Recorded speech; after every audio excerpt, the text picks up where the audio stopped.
I've been asked by a couple of people what my opinions were on the voice referendum and how it came back a no vote. I suppose my first reflection is that it was very affirming that 40% of Australia now are very much aware that something has to change for Umbrano, Indigenous people, Aboriginals. I think that's one very encouraging thing we can take away from this. I think one of the concerns is about an increase in vitriol, racist vitriol and statements. I had a couple of incidents happen, and a resentment that, statements along the line of, you didn't get up, you didn't get it, no one wants it. In other words, the pushing down of, and you're always going to have that, but you're going to have that from a minority.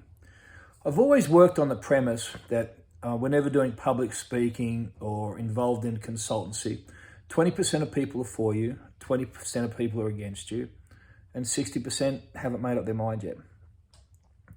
So the job is always to take that 60% and move the needle. Don't worry about the 20% of haters. In this case, there's 40% of people who are for us. Probably still 20% of people that aren't.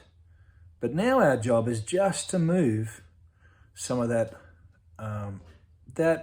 fence line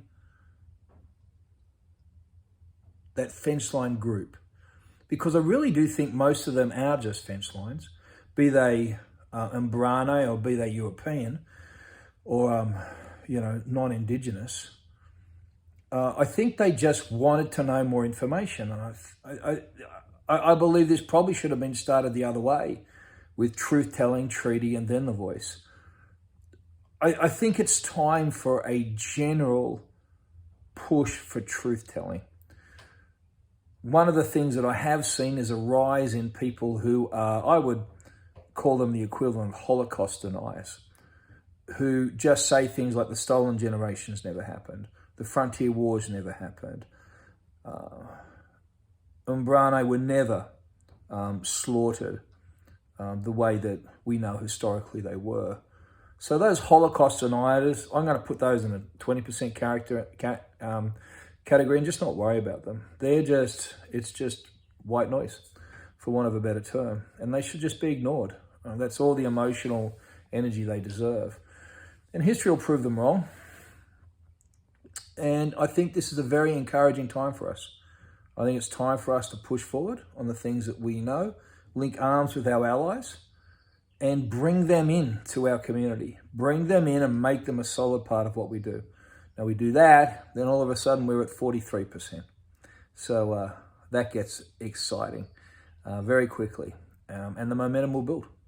So be encouraged, don't be scared, don't pull back, don't deny your heritage, don't step away from who you are, don't step away from our mandate, don't step away in our belief in ourselves and what we're called to do. Don't step away with wanting justice for our people.